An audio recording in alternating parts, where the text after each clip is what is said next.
దిగితే RTGS number ఓడించారు ఏమైనా తీసుకుంటారు. ఏదైతే మన ఎసెన్షియా లైఫ్ సైన్సెస్లో జరిగిన ఇన్సిడెంట్ చాలా బాధాకరం. మరి రాష్ట్ర ప్రభుత్వం పూర్తిగా బాధితులను ఆదుకోవాలని చెప్పి రాష్ట్రపతి చంద్రబాబు గారు ఒకే సంకల్పంతో ఉన్నారు.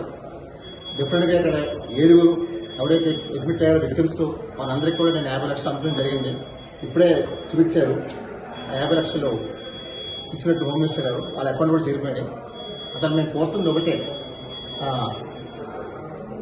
రాష్ట్ర ప్రభుత్వం అంకిత ప్రభుత్వం ఉన్నారు తప్ప దీంట్లో ఎటువంటి దుర్యోగం లేదు. మరి నిన్న జగన్మోహన్ రెడ్డి గారు అచ్యుతాపురం ఇన్సిడెంట్కి వెళ్ళి అక్కడ లేనిపోయిన తప్పుడు ఆరోపణలు చేశారు. కనీసం ఇక్కడ ఉన్న బాధితులు కూడా పరామర్శకు రాలేదు. ఆ కుటుంబాలు కూడా అదే ఆవేదన చెందారు.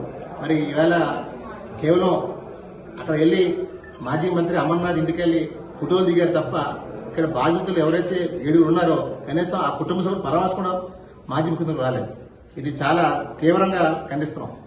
ఈరోజు ఒకటే చెప్పే చంద్రబాబు గారు, పేషెంట్లు నయమయ్యే వరకు మనకు మెరుగైన వైద్యం అందించి డిశ్చార్జ్ చేయమన్నా తప్ప ఎటువంటిది నిర్లక్ష్యం చేయొద్దని చెప్పి ఆదేశం చేశారు. సో డెఫినెట్ గా పేషెంట్లు పూర్వం ఎలాగైతే ఉన్నారో అదే స్థితిలో డిశ్చార్జ్ అవుతారు తప్ప ఇంకోటి కాదు మనం చేస్తున్నాం.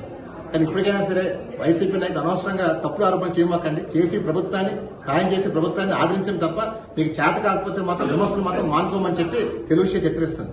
ఇప్పటికైనా సరే జగన్మోహన్ రెడ్డి నీ పద్ధతి మార్చుకో. 5 ఏళ్ళు ఎప్పుడు రాలేదు. ఈ రోజు ప్రతిదాన్ని రాజకీయం చేస్తున్నాం. ఇది రాజకీయం చేసే సంఘటన కాదు. బాధతో అందరూ ఉంటుంటే ప్రతి విషయాలు రాజకీయం చేస్తారు. దయచేసి మానుకోమని చెప్పి తెలుగు శక్తి జగన్మోహన్ రెడ్డి హెచ్చరిస్తుంది.